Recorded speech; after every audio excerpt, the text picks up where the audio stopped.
Are you tired of the opening yet? Because I'm not. But Rick over at 28mm promised me he'd make a new opening about a year ago.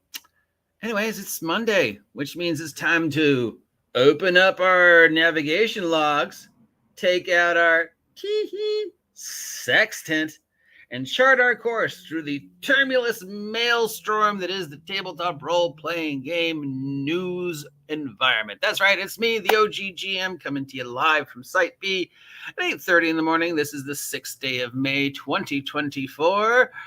It's bright and sunny and 52 degrees, so maybe spring's here for a few minutes. Tomorrow is May 7th, the day that Wizards of the Coast claims Vecna will be on the shelves. So we will be calling a couple of friendly local game stores, obviously not in Ventura because we don't have any, to see if it's in stock. But first, the most important piece of news, of course, is I am on drive-thru. That's right, finally, I have published something on drive-thru without crashing. Well, I only crashed it once. Without crashing it. It's the Fresno, Nevada campaign setting for Wretched Vigilantes. It is up and live on drive-thru. Pay what you want. Please get it, even if you don't ever open it. It helps me out. It helps show that there's interest in the product, so then I can have a reason to put more on drive-thru. It gets more attention over to the Red Room, so that's good. And everything works for me, and everything works for them. And it gets more attention to the Wretched Vigilante world, which of course I want people to be aware of it, because it's been up the past year and a half of my life creating the Wretched Vigilantes worlds. So head on over to drive-thru, pay what you want. Get it for free. Don't care. I'm not interested in the money. I'm interested in people picking it up. I mean, I am interested in the money, but not as much as I am in people getting a copy of it. Anyways, let's move on. Okay. Well, unfortunately, most of the news today is Wizards of the Coast. So first, we'll see if there's anything non-Wizards of the Coast before we jump in. And it looks like Modiphius is ready to go with their brand new second edition of 2D20 Star Trek. And who is this guy? Because he seems to show up on a lot of the covers. You see, he like the unofficial mascot of Modiphius 2D20 Star Trek. This guy also shows up. These two dudes show up on a lot of the covers. Have anybody else noticed that? Is it just me? Mark Ruffalo over here. I don't know, the Wesley Crusher maybe, but as a girl, and for some reason the Penguin. I'm not sure why Oswald Cobblepot is on a Star Trek away mission, but okay. This is coming out soon, so if you never got a chance to pick it up, now you can pick it up. Another system that's suddenly getting a lot of love and recognition out of nowhere is Savage Worlds. I even just saw DM Bloodworth post a review of Savage Worlds. There's a surprise. I mean, I'm a huge fan of Savage Worlds. I've talked about it time and time again. Huge fan of Deadlands. Huge fan of their superhero system. On paper, Savage Worlds doesn't work until you actually play it, and then it works. And it's one of the few systems where every character idea I came up with when we were playing it, I could make with no problem, which is rare. Plus, I love the bennies. It's such a tactile thing. And it's just so cheap. It's an easy little prop, and it just gives you this tactile thing. It's just brilliant. The bennies were just brilliant. So there you go. That's good. The Hit Point Press Book of Floral Dragons has hit the $1 million mark. So we talked about this the other day. Like 12,000 people think this is a good idea. Enough people thought that this was a good idea to put $1 million with it. You're that desperate for brand new 5e content that you thought, flowers, dragons, what a great idea. Here we have fantasy fiction's single largest predator, the most dangerous creature, bar none, a dragon. The ultimate alpha predator, the ultimate iconic fantasy figure. Smog, Verthermaxorax. And then flowers. Now, I worked in a flower store. My parents owned a flower store in Studio City. I've seen how quickly flowers can get destroyed by a couple aphids or a snail or a hungry cow. It's really hard to take serious a dragon that I know a couple cows can take out. Oh, you're made of flowers. Revenge of the Herbivores? Oh no, here comes a swarm of locusts. Oh no, here comes a flail snail. Oh no, here comes fire. But God love him for making it, and God love him for getting $1 million. Congratulations. All right. We have an Arkham Horror role-playing game coming out from Edge Studios. It's going to be using their brand new dynamic D6 pull system. If you read it and it sounds extremely familiar, it's because it's an extremely familiar D6 system. We've got some new unpainted miniatures coming from WizKids for both D&D 50th anniversary, and they claim Critical Role, though those pictures aren't up yet, so maybe those aren't ready yet. All right. Warning, I will now be talking about Wizards of the Coast. So if you don't want to hear me talk about Wizards of the Coast, you should stop watching now. Oh yeah, something happened on Critical Role and the fans are upset.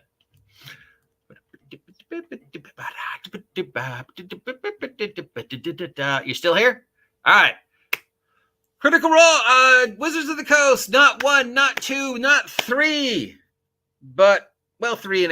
3.5. They managed to knock 3.5 out of the park over the past week of just once again opening the vault of stupid. And these are, well, one of them is mediocre stupid. One of them is I'm really confused stupid. And the third is what were you thinking? Do you really hate your fans that much stupid? So let's start with the worst and move our way up to the most confusing. Okay, so the worst thing they did was the change they made to D&D Beyond. As of this weekend, you cannot purchase individual things from the library. You have to buy the whole book if you want to use a thing. So for those of you who aren't familiar, if that doesn't make any sense, in the old world of D&D Beyond before this weekend, let's say you're building a character and you're following either a build you have in your mind or a build you saw online. We'll use an example I did where I did a pretty much classic booming blade backstabby thief in a 5e game I played in it like 2 years ago. So I followed the build pretty much step for step. It was a really cool build, and I like the idea of booming blade, arcane trickster rogue. But that uses things from different books.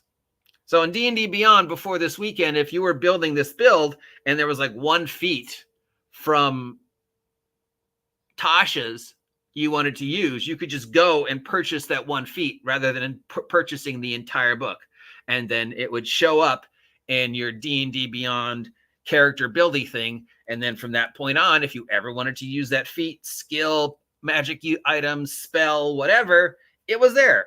Once you purchased it and once you kept paying the fee, the monthly fee to rent D&D Beyond, forever on, that whatever it is, that feat was yours. It's power attack. It's the first one I can think of. You could use it. You purchase power attack from Tasha's. I don't think that's in Tasha's. I have no idea what I'm talking about. It's just the first feat I thought of. So whatever. And from then on, yeah, any character I made after that, if I wanted to use power attack, it was there. It was mine. Well, Wizards of the Coast, D&D Beyond, in their infinite wisdom, decided, well, that's a really bad idea. We're not making enough money off of people purchasing individual things. So now, if you want to use 1 feat from a book, like Tasha's, you have to buy the entire book.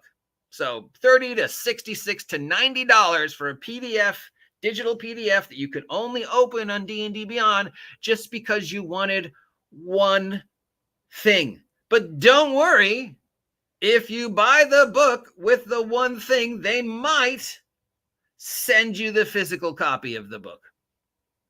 Eventually. I mean, first they'd have to reprint it and then ship it from wherever they're reprinting it. But you'll get it, maybe, eventually. But more importantly, you now have a digital version that you spent $30, $60, $90 on of a book you had no intention of purchasing just so you could have permission to use 1 feat. Now, does that seem fair? Does that seem right? Does that seem financially solvable? No, it's stupid. And I will tell you why it's stupid. Because people are more likely to buy the attachments than they are to buy the system. Very few people need Tasha's now if they don't already have it, or whatever book. They don't already have it. They probably had no intention of ever getting it. But a lot of people might be following builds or might have ideas or whatever where they have like, hey, I want this spell. I want this magic item. I want this species. I want this race. I want this feat. I want this background, whatever. All the things that are available from 2014 till today for 5e on D&D Beyond. Okay, I only want this. I'm only ever going to use this. There's nothing else in this book I want. Here's my $5.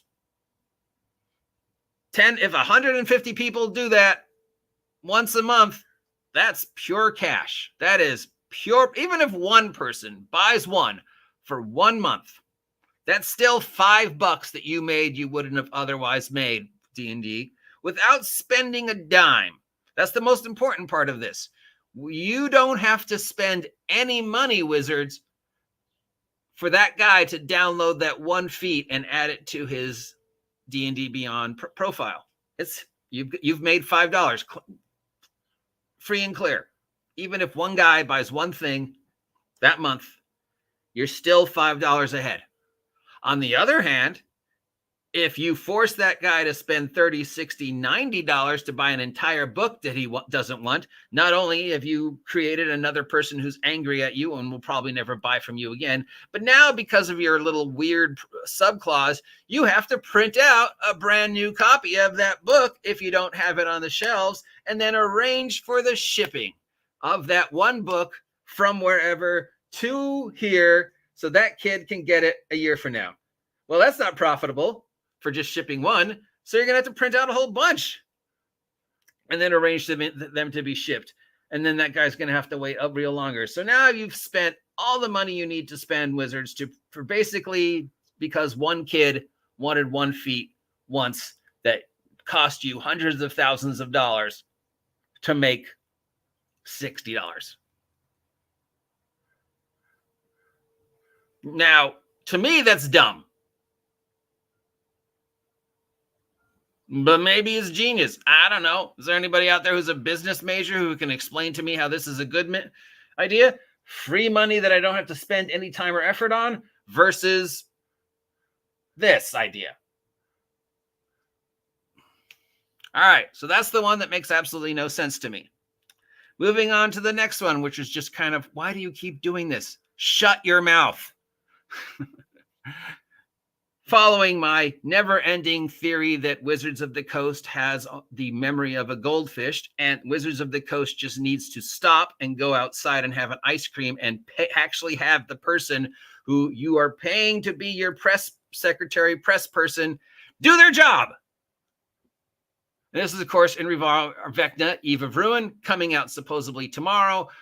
Amanda Hammond cannot keep her mouth shut regarding advice, leaking things for Eve of Ruin, talking about Eve of Ruin, talking about the beginning, middle, end of Eve of Ruin. She's got another video up where she gives more advice about Eve of Ruin. She's got they've already leaked the table of contents. Do you understand that I don't need to buy Vecna now? You've told me the beginning, you've told me the middle, you've told me the end, you've told me Vecna loses, you've given me a complete rundown of every chapter. You've told me where every chapter takes place. You've basically given me the entire adventure for free. Anybody with the imagination of a cardboard box can watch these videos and read what you've written and go, yeah, I've got the basic premise of the adventure. I can work with this. I don't need to spend $90. Thank you, Amanda, for making the entire thing free. So that's the one that just doesn't make sense. That's just standard Wizards of the Coast. Wizards of the Coast stupid. And then we have this.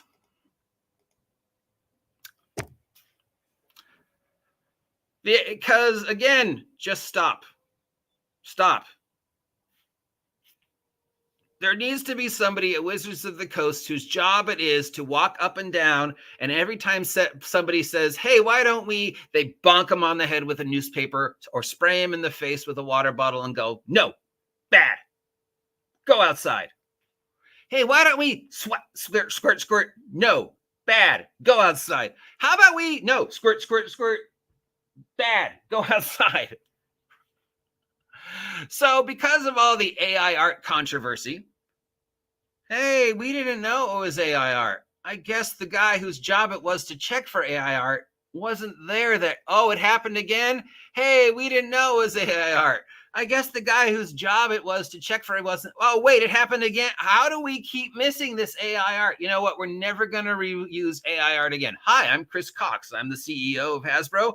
And I'm now telling you from this point forward, we're going to use as much AI as we can to create more D&D stuff. So we're going to use AI content creators. We're going to use AI programs to go through all the D&D stuff and mine it and never give credit to the original creators. And if we happen to use some AI art, oh well.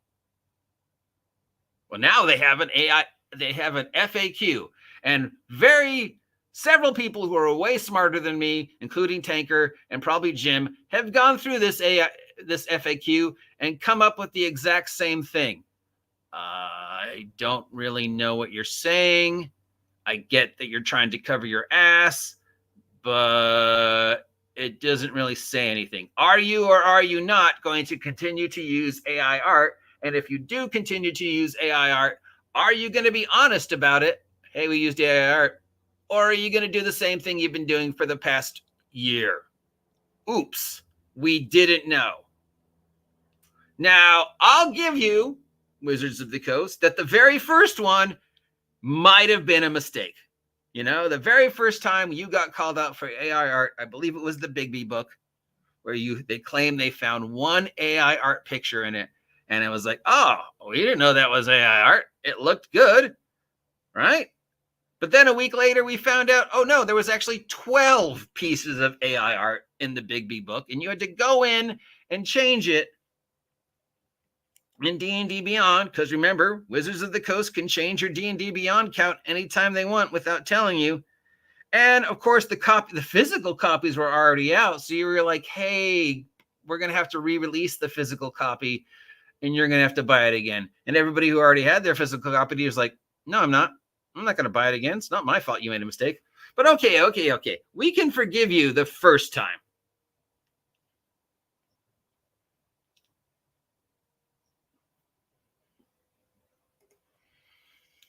Yes, except of course they have 50 years worth of art backed up, including hundreds of pieces of art we've never seen. So they could literally just go through the catalog for the past 50 years and reuse that, plus stuff we've never seen, before they ever would have to go, hey, make some new art. And it's not whether they used it or not, it's that they denied it and they kept getting caught, you know? Then there was another time when they're like, how did we? And then there was the magic cards twice when I don't know how. Then there was the other thing and they're like, I don't know how. I don't know how. Okay, I get that maybe you missed it the first time, maybe even missed it the second time, but then you said you had somebody there whose job it was to double check to make sure there was no AI art. And then AI art got found in your product, and your response was, I guess they weren't working that day.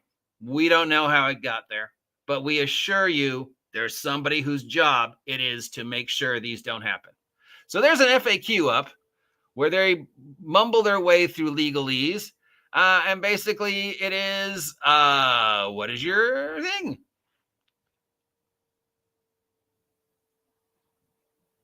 So they are saying now we would like you to refrain from using AI art generative tools to create final Magic or D&D products. We've made a few statements publicly and a similar statements. We have tools to detect this, and we also have a human in the loop. And then we've got an investigation process. And as for why aren't we being transparent about it? Well, it's because of people's privacy or livelihoods. Our artists put themselves and their names out there with every piece they produce, and our priority is going to be to protect their privacy whenever possible. That means not all public discourse on generative AI art use is going to result in public statement by us. So, well, we would comment on the AI art that somehow got in that product, but we can't because we need to protect our artist that used randomly generated AI art, which means really it was a 12-year-old kid who pressed a button. But we want to continue to be clear that we're, definitely, maybe not allowing it, as long as we don't get caught. And if we do get caught, well, we can't really talk about it because of privacy. So that is the mumble jumble, blah, blah, blah.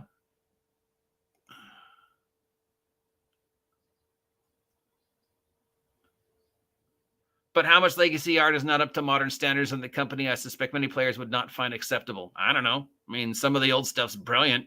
That still stands the test of time. Jeff D's stuff, Earl Otis's stuff. What do you need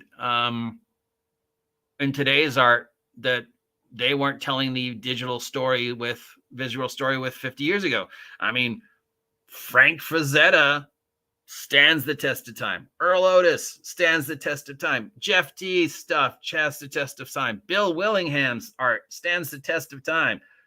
What does it need? I mean, I use AI art. I'm not against AI art. I'm against, and if Wizards of the Coast wants to use AI art, go ahead. It's cheaper. It's more cost effective. And it goes course with the policy that they've laid out since 2020. Why don't you motherfuckers believe me every time I bring this up? Since 2020, of what they were going to do. It's not that they're using it or not using it. It's that they're just mumble jumboing about it. Just say, yeah, we use AI art. Just say it. We use it. Going forward, if AI art's under product, we're going to let you know. Hey, this new book that's coming out, The Field Guide to Peanut Butter and Jelly Cheese Sandwiches in 2027. Yeah, we use some AI in that. It's just more cost effective. Just easier. Okay. And going all the way back to the first one, hey, the first one was a mistake. The other 12, okay, we knew about them. You got us. All right, let's just move forward. And then again, oh, what? Oh, yeah, you got us. We used AI art. That's all you have to do, Wizards of the Coast, is just be honest. Don't even talk, or you could just forget the past. Okay, we made mistakes. Going forward, we use AI art. We use AI art generative to create some of the adventures. We've got an AI spider going through 50 years worth of product to mine ideas, mine art, mine whatever. We've got tons of stuff that's been submitted to us over the 50 years that you guys are never going to see. And we've got an AI that's going through all that for art, story ideas, whatever. And if there's something we like, we'll run with it. And if not, well, it's still out there in the cloud. So, a year from now, we might revisit it. So you never know. It's not like you're going to get paid for it. You gave it to us. Thank you very much. We're going to use AI art. That's it. That's all you have to say. Don't need this. Don't need any more plausible deniability. Don't need any more layers of secrecy. Just, hey, we use AI art. The OGGM uses AI art. He's fucking awesome. We at Wizards of the Coast would like to be half as awesome as the OGGM. We know we never will be, but we'd like to pretend that we can be as awesome as the OGGM. So we use AI art. Is that a problem? We don't care. If it is, we've made our $1 billion. If 3 of you are angry that we used AI art, oh no. That's all you have to do. That and admit that I'm awesome. Speaking of awesome, I'm the OGGM. I hope you appreciate today's news. It ran a little long in teeth, and maybe I was a little silly, but hey, it's me, and you should know my shtick by now. If you appreciate this content, let me know. If you never want to hear me talk about Wizards of the Coast ever again, well, that's a possibility. All you have to do is get me 2,000 subscribers by August 4th, and I'll give up talking about Wizards for the Coast for at least a month, if not longer. So there is your challenge. If you don't want to hear me talk about Wizards of the Coast after Gen Con, all you got to do is subscribe and help me hit 2,001 subs by August 4th.